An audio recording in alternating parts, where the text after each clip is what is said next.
Oh,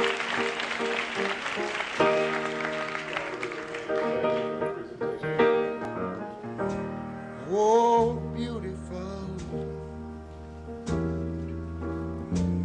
for heroes proved in liberating strife. Some introduction. You've seen him on numerous occasions all over this community. But just for a brief minute, I want to share just a little bit about him. His bio is tremendous. There's no way I can tell you all about the person that I'm about to introduce. Dr. Quinn is a native and a Mississippian and a graduate of the Belhaven University in Jackson, Mississippi. He earned his medical degree from Missionary Medical College in Nashville, Tennessee, and completed his residency work at Martin Luther King Drew Medical Center in Los Angeles, California. Dr. Quinn began practicing family medicine in 2003 in Jackson, Mississippi, where his focus is on physical fitness and wellness. Currently, Dr. Quinn serves as medical director at Quinn Healthcare, where he commits his life to serve the people of Mississippi, focusing on preventive care and traditional medicine. Dr. Quinn has lectured extensively on the topic of physical fitness and obesity prevention. He has published articles in the Jackson Free Press and the Clarion Ledger. He has also been a contributing medical expert for the local news station, WLBT, WAPT, WJTV, and Fox. In 2009, Dr. Quinn was featured as an expert physician for BET, Special Heart of the City, Dying to Eat in Jackson, hosted by Star Jones. Dr. Quinn certainly believes in health and wellness that are true keys of successful life. He desires to empower the community through education to combat obesity and illness. Dr. Quinn has also served 3 tours in his 14-year tenure where he retired as a captain. He served in Bosnia, Desert Storm 1 and 2. Dr. Quinn, if you would please stand, if you all will help me join welcoming our speaker for the hour, Dr. Quinn.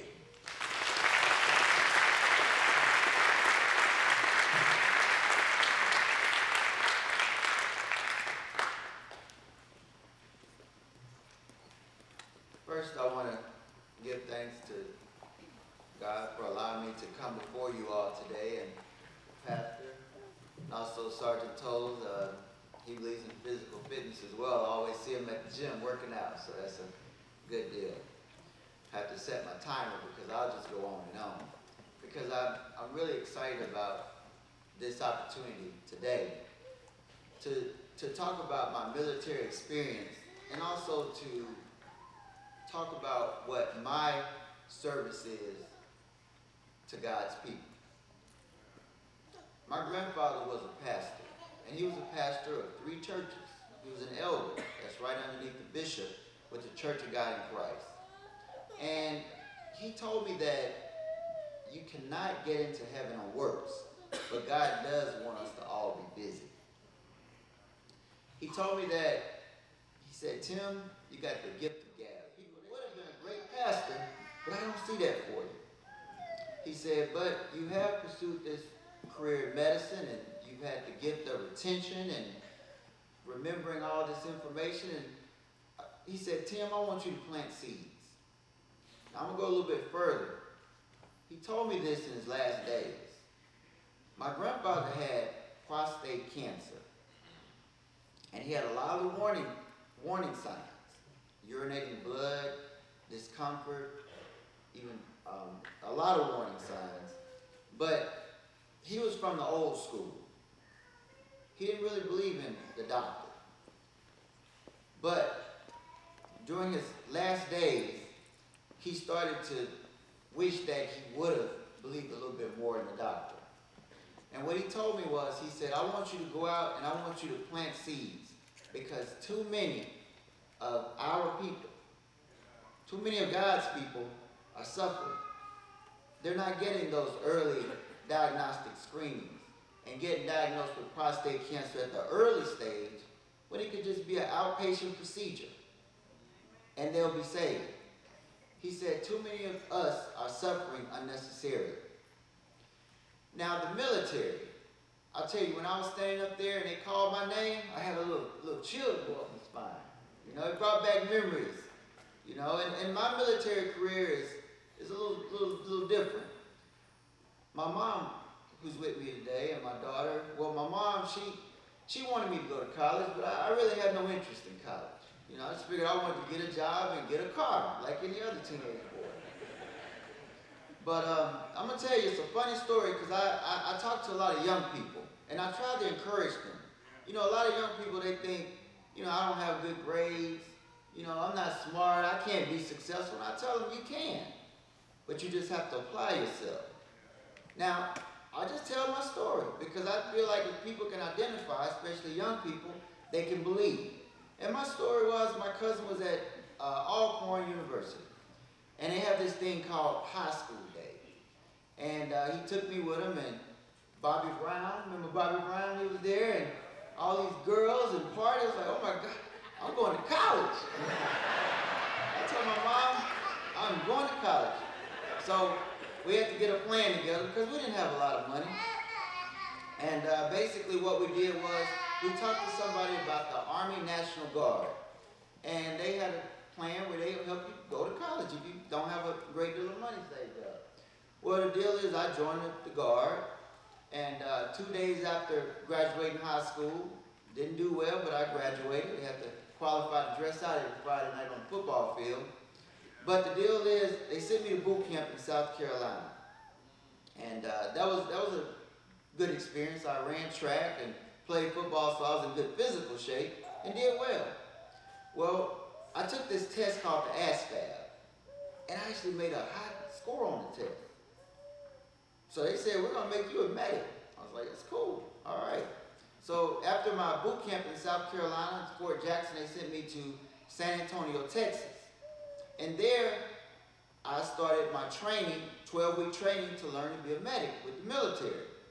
Well, the deal is, I went there with my same study habits from high school, and I didn't make it. And I met with the commander, and he said, we're gonna possibly give you another chance, but I do want to let you know that your unit has been deployed, and because of that, we're probably going to, if you don't do well this time, we're going to make you infantry. And, you know, you'll just go to Iraq on the front line. I was doing Desert Storm in '91. So I was like, oh no. Because during that time they had the gas. I know everybody remembers that. So I decided, I said, look, give me one more chance. So I started studying and made 100 on the first test and 100 on every test after that. And the military, you know, I learned that I can be successful. And the military is basically a big part of the basic fundamentals that I apply to my everyday life. Because when I finished my AIT, I did a year stateside. We mobilized troops and went back to college. But I still had that military mind frame. Discipline. Be on time. Be early. Be sharp. Be prepared. Straight A's in college pretty much. I made a few B's. But the bottom line is the military helped to prepare me for life. It also taught me to be motivated. And basically, they had a program called Officer Candidate School. We started out with 177 people on day one. By the end, there were 24 that graduated. It was very interesting. But the bottom line is the military taught me that, you know, you can do well, but you have to apply yourself. And I remember one thing that really stuck with me. We dug these holes called foxholes. Let me have a hand, you know about the foxholes. Y'all remember that, right? And what we did was we would dig these foxholes, which were our battle stations, and we would wait for the enemy to come and we would attack. But one thing that really impressed upon me was, okay, you built your hole. Now what do? Do you just sit there and wait? And this is a principle that I apply to my life. Let's say you apply for a job and they say they'll call you in a week. Do you go sit home and read the paper and wait? No. You apply for more jobs. So when we built this foxhole, not only did we just sit there, but what we do is we dig what's called grenade hole. So if somebody throws a grenade, you can throw it in the hole, in your hole, and be protected. We built a latrine, which is a restroom behind. We built a moat, so if it rains, the water won't go in the hole, but it'll go around the hole. We increased our camouflage. But the bottom line is, for the 2 weeks while we were waiting for the enemy, we didn't just sit there and wait. And see, that's what we have to do as God's people. We have to always be active, progressively doing something positive towards getting closer to our goal. In the case of the foxhole, they were teaching us that our goal was to stay alive. And the more prepared you were, the more likely that the enemy could not cause you harm. Well, where am I going with that, right? Let's say you're in school and you study for the test. Test is tomorrow. Study more. Quiz your partners. Make cards. You know, you want to always continue to do things, to be progressive. Now, if I go back to the medical seed, we talk about, you know, just being knowledgeable of the importance of health. Okay? Now, the deal is, I feel like we are all soldiers in God's army. Everybody has a job. I did a talk at a church recently, and they had a ministry for the children, where they watch the children that might cut up in church so they could pay attention. They had a ministry of parking. One guy, he was an ex-police officer, and he was in charge of the detail. You like the detail talk, don't you? That's the military talk. Y'all might not know about that. But the deal is, he would appoint people to watch different areas of the cars, and there were different walkthroughs that they would do. He brought his police expert experience to help out with the car lot so people would feel safe. Different people would bring things to the table. And what I say as Christians is, we need to figure out what's our role in God's army. Okay? If you're an ex-school teacher, maybe you could volunteer to teach at the church to help teach the Christian children do better in school. But as I go back to my duty is to plant seeds. Basically, I want to tell one more quick story about a young lady that was a patient of mine. Now, this lady was about maybe 56 years old, and she came in complaining of excruciating back pain. Okay, and basically, when I reviewed her chart, she had good insurance, and we're encouraged to do physicals on everyone because we want to uncover things like diabetes and other problems that might not be addressed. Well, she agreed to the physical, but she told me she hadn't seen a doctor in over 10 years. And the lady was basically unable to walk because of the pain. Well, the deal is, she told me that she hadn't seen a doctor, hadn't got a mammogram, because she was fearful that it would be painful. Okay? Now, this lady, you know, we did the physical. She didn't have diabetes. Her blood pressure was good. Everything was good. But when I got to the breast exam, her right breast was hard as a rock. Okay? Now, I'm going to back up from that lady and go to another lady. The other lady was about 5 years younger, and she came in for a screening physical. Said she had no problems. Everything looked good. No blood pressure, no diabetes, no cholesterol was great. Did the breast exam, the full physical. I couldn't find anything. I told her, I said, "You're going to put me out of business, ma'am. You're too healthy." You know, and she said, "Well, I'm going to stay healthy." I said, "Well, all right, just tell somebody about it." But the bottom line is, I said, we want you to come back in a year. You're good to go. But I do want you to get the mammogram. And she said, "Well, why do I need a mammogram? You did an exam. You didn't feel anything." And I said, "No, but the mammogram can detect lesions before you can feel them." So she agreed. She went to St. Dominic's and got the mammogram, but it showed what's called microscopic calcifications, which is cancer at the earliest stages, before you can even feel it. And she agreed. She was very upset, but she agreed to see a friend of mine, and they did the biopsy, and all the surrounding tissue was cancer-free. That lady's life was saved. She had no symptoms, but she went and got the mammogram. And what I want everybody to take from this is, and this is the seed for today, if you have someone in your life that's a female that's 40 years old, call them on the phone today and ask them, have you had a mammogram in the last 12 months? And if they haven't, encourage them to do so. And ask them to call someone the same way. Because I'm going to tell you about the first lady. She went to St. Dominic's, as I asked her to, and got the MRI of her back. And as I suspected, her entire vertebrae was full of cancer. It had metastasized. Because she didn't go and get the physical early. And because of that, the doctor just said, let's just make her comfortable. And on her deathbed, she asked me to tell that story every opportunity she got, because she said that this might bless a fellow Christian. Now I'm going to close, but I'm going to just tell you about one more gentleman. I was in New Jersey doing a board review course, and there was a guy there from a country in Africa, and he asked me, it was a course to take your boards, and there were people from all over the world, because it was to take the United States Medical Board to be licensed.